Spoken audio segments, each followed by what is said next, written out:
amigos telespectadores da TV Boa Notícia da Diocese de Balsas, nossa calorosa saudação neste dia, refletindo sobre o 15º domingo do tempo comum, amanhã, domingo, 11 de julho.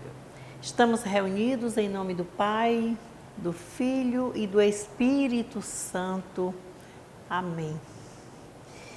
E hoje nós temos um tema forte, acompanhando ao domingo passado, que nós falávamos dos pilares da igreja, as duas colunas básicas, né, dentro da missão, Pedro e Paulo. E hoje nós vamos falar da missão. É tempo comum, Jesus está em missão com os seus discípulos. Sozinhos? Não, junta uma multidão, expulsando demônios, fazendo milagres, curando pessoas, alguns enxergando, outros andando, mudos falando, e a multidão acreditando. Mas especificamente neste domingo, um dos temas, o tema mesmo principal hoje é que a liturgia convoca-nos à missão. Missão, seguir.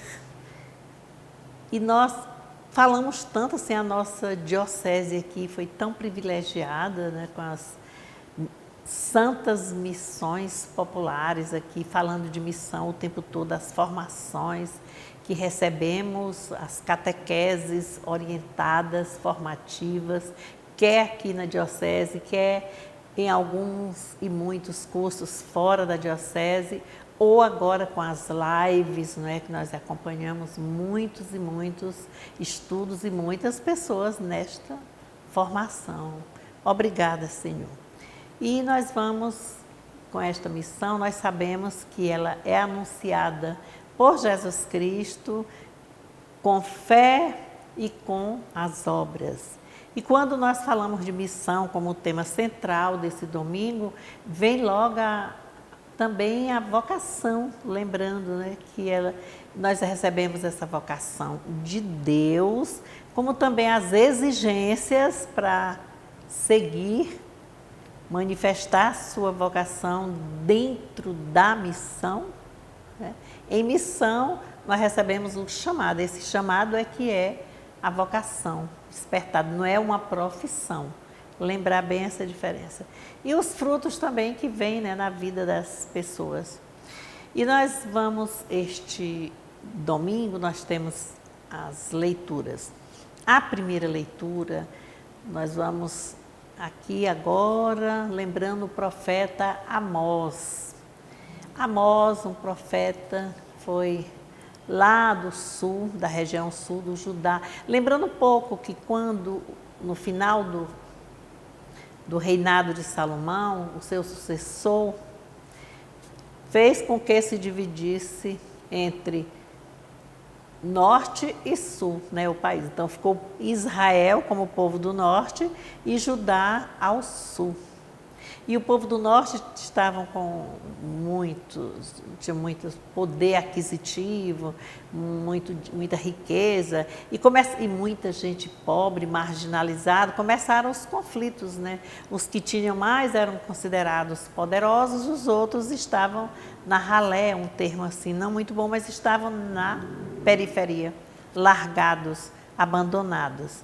E não estava muito bem, então Deus convocou lá do sul, lá de Judá, um agricultor, um pastor. Ele pastor de ovelhas e colhia frutas silvestres, né? Plantava também, cuidava. Então esse era a caminhada, a desenvoltura do profeta Amós, um homem simples. Nós chamamos profeta, mas ele não foi convidado assim, numa hora de dizer você é assim. Então, quando ele chegou, que começou a colocar as verdades e denunciar as injustiças, ele foi entrou em conflito com o sacerdote oficial, que era Amacias, e ele foi inclusive expulso. E é tão bonito quando a resposta dele diante do maltrato que ele recebeu que administrava um santuário chamado de Betel, que era dos interesses do rei, né? Ele diz assim: sai daqui, vai para Judá, come lá o teu pão e profetiza por lá mesmo. Quer dizer, tu não és reconhecido aqui, vai-te, sai daqui. E o profeta responde para ele que não está ali como profissão, mas sim com a vocação. Ele recebeu um chamado, aí ele responde. Deixei aqui sinalizado para falar. Sou vaqueiro e cultivo figos silvestres, mas o Senhor tirou-me do rebanho e ordenou-me: vai profetizar o meu povo Israel. E Amós enfrenta, né, a luta com muita esperança e confiante no Senhor. Na segunda leitura deste domingo, nós vamos para a leitura de Paulo na carta aos Efésios, no capítulo 1, versículos de 3 a 14, e aqui é um cântico, não é? Diz assim, é um hino.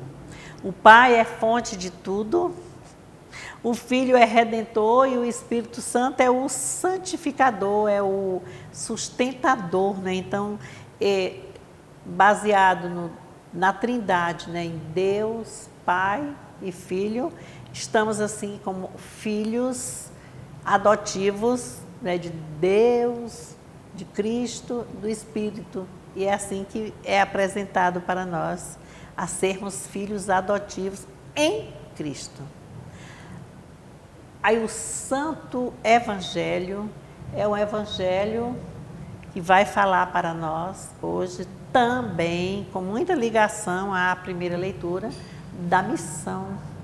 É a escolha dos 12. E é o Evangelho de Marcos que se apresenta para nós.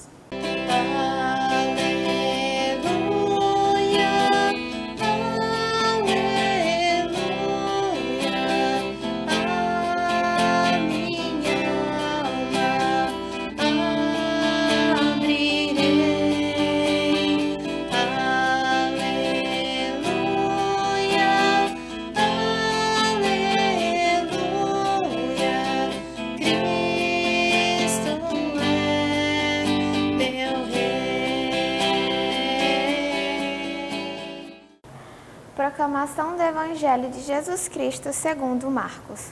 Naquele tempo, Jesus chamou os 12 e começou a enviá-los 2 a 2, e deu-lhes autoridade sobre os espíritos impuros.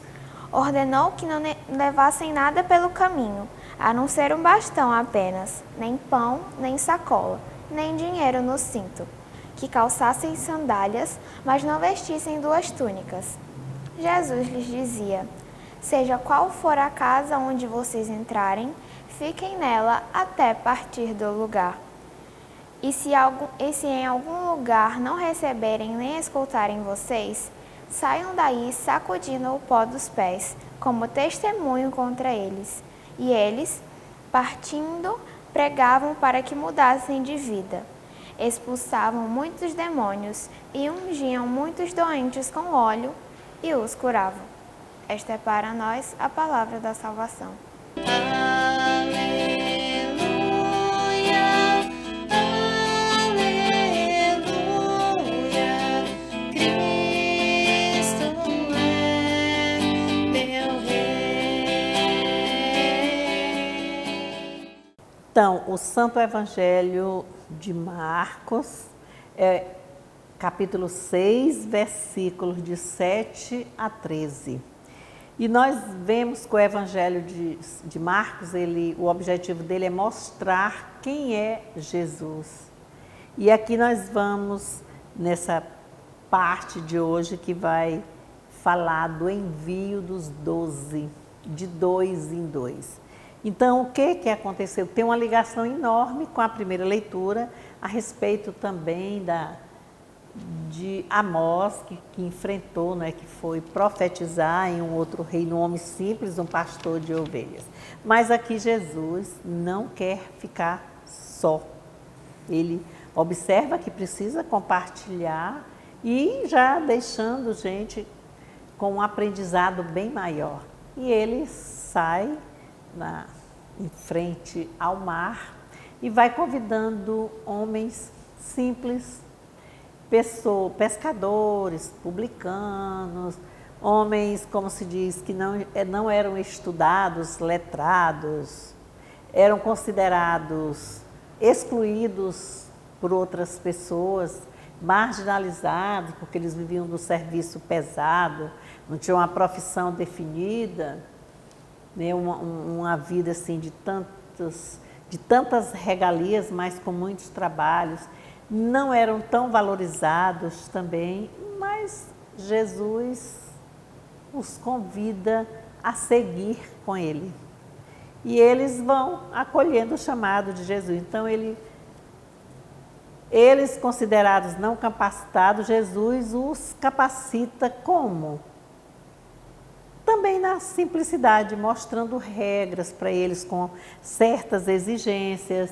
As exigências eram de quê? Eram como recomendações válidas, muito boas aos discípulos daquela época e aos nós, discípulos de hoje.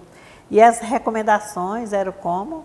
Era para não levar nada para o caminho, a não ser um cajado.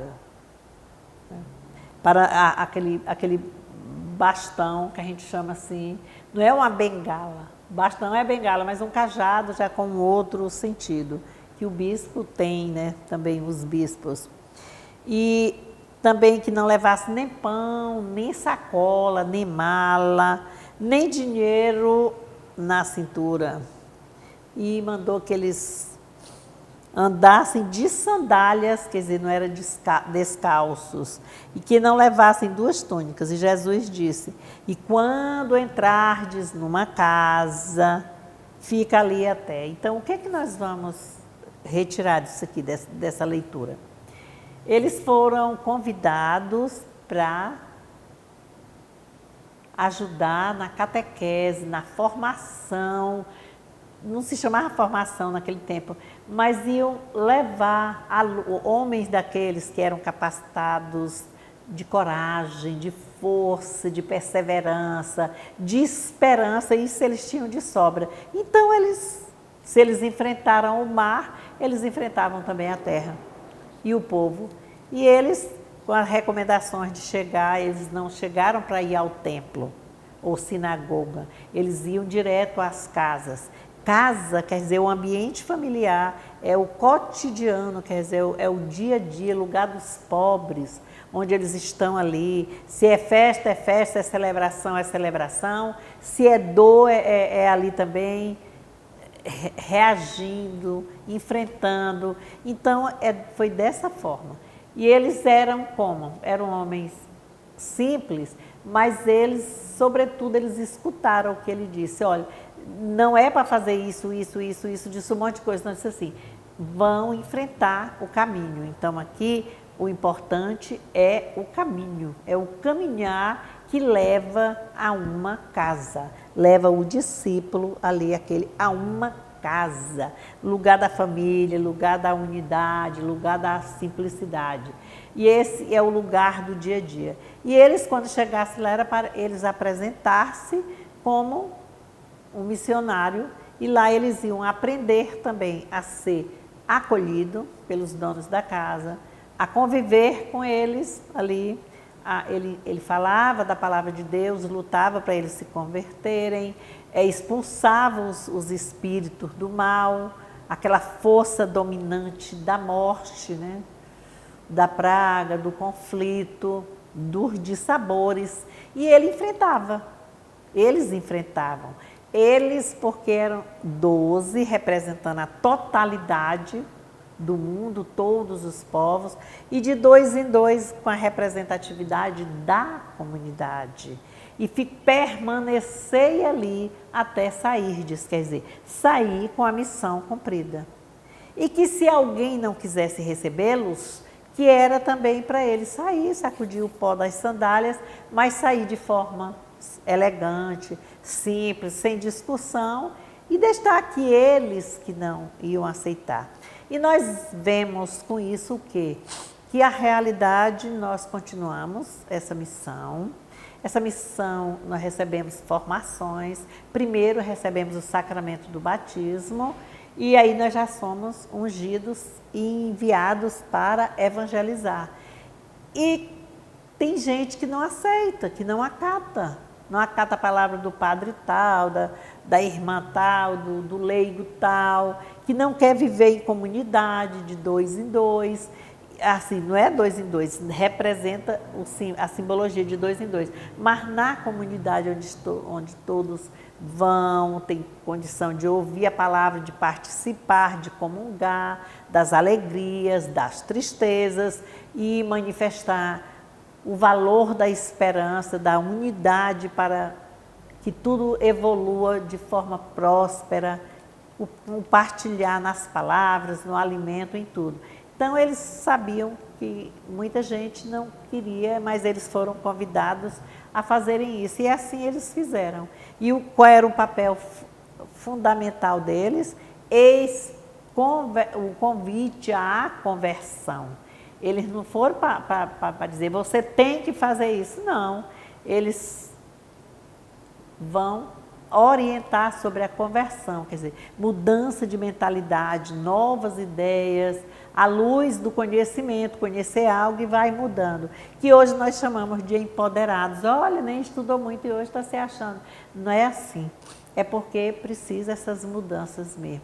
E nós somos convidados a todo momento a fazermos essa conversão, a nossa e a dos outros também. Não obrigando os outros, mas dando o nosso testemunho com os nossos gestos.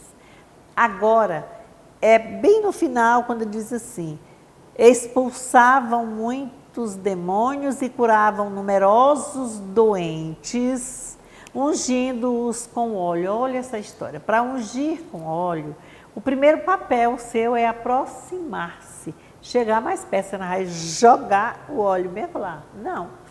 Chegar mais perto, botar o óleo. O óleo vai dar o sinal de quê? De fortaleza, de flexibilidade. A flexibilidade, ela requer também humildade. Quer dizer, não, eu preciso ser flexível diante disso aqui. Não para aparecer, mas porque para que haja um crescimento nosso, de quem falamos, e com quem também nós falamos e convivemos ao mesmo tempo. Então, é esse converter-se, é esse aproximar-se, cuidar-se, passar o óleo, vamos dizer assim, passar esse óleo que dá vigor, que tem um perfume, que tem uma força, que alimenta, que faz gerar energia na mola, né, nas molas, quando nós estamos trabalhando nas máquinas, assim, tem que ter um óleo, né, uma lubrificação é o nome que nós vamos chamar. Então, esse óleo dá força, dá vigor. E é assim que os discípulos fizeram. E essa conversão nós somos convocados o tempo inteiro a fazermos. E o que significa evangelizar hoje é seguir a missão de Jesus, pôr-se a caminho. E são as santas missões, nós participamos aqui, né, na nossa diocese, tudo tão bom. Então a igreja convida-nos a evangelizar. Então, mas lá na nossa casa, sozinho, não é convivendo também. Agora é tempo de pandemia, é isolamento também, mas tem as oportunidades, tem as formas. Mas a missão próspera mesmo, a missão principal da igreja mesmo, é que nós tenhamos esse desejo, essa sabedoria, essa perseverança de evangelizar. O meu exemplo já é uma evangelização. Aquilo que eu trago para o mal, eu não estou evangelizando. Eu estou derrubando, atrapalhando. E para nós hoje, profetizar o meu povo, que foi o que foi dito, né? Vai evangelizar o meu povo? Não. É só se nós estivermos dispostos, com as mangas arregaçadas e no caminho. O caminho que a gente diz é o tempo todo peregrinando, sim, no sentido figurado, na vida, na ajuda, na partilha, nos momentos. E nós precisamos ter essa mentalidade de mudança, de crescimento, de fortaleza, de força, já falei as palavras hoje 2 vezes, dentro de nós, assim, de que nós somos capazes de superarmos todos aqueles desafios que se apresentam sobre nós, mas não sozinhos. Nós só superaremos juntos, junto comigo, com Deus, escutando a palavra e as orientações que nos são propostas todo o momento. Permanecer na casa, eu vejo esse verbo como muito bonito. Vá lá e fique na casa, no meio do povo. Olha como é simples. Então, é difícil evangelizar? Não. É preciso ter 1001 estudos teológicos? Também não. Experiência, acompanhamento. E tenhamos essa força, né, do Deus que é Pai, que nos criou, do Deus que é Filho, Jesus, que nos salvou, e do Espírito Santo que permanece conosco, iluminando-nos, fortificando-nos na caminhada. Que Deus nos abençoe em nome do Pai, do Filho e do Espírito Santo. Amém.